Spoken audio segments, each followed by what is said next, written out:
যা যে কাউকে থমকে দাঁড়াতে বাধ্য করে। কিছু মানুষের উপস্থিতি চারপাশের পরিবেশটাও কেমন জানি এক নিমিষে বদলে দেয়। তেমনি একজন মানুষ আমাদের পাশের বাড়ি ভাবি, ওনারও স্নিগ্ধর মাঝে এমন এক অদ্ভুত মায়া আছে। প্রতিদিন বিকেলে যখন উনি শাড়ির আঁচল উড়িয়ে বারিন্দায় এসে দাঁড়ান কিংবা মধু পায়ে সিঁড়ি দিয়ে নেমে যান, তখন মনে হয় যেন পুরো বিকেলটাই ওনার মায়ায় থমকে গেছে।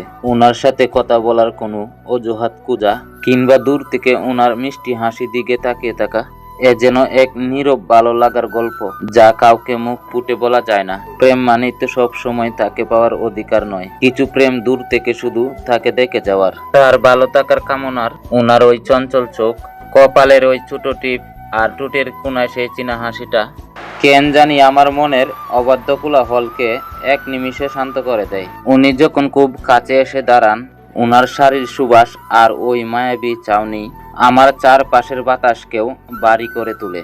তখন মনে মনে শুধু একটাই প্রার্থনা জাগে, পৃথিবীর সমস্ত সুখ যেন ওনার ওই হাসির মাঝে জমা থাকে। কিছু সম্পর্কের কোনো নাম হয় না, শুধু থেকে যায় এক বুক গভীর আর পবিত্র ভালো লাগা। এই ভালো লাগাটুকু নিয়ে থেকে যাক না হয় সারাটি জীবন।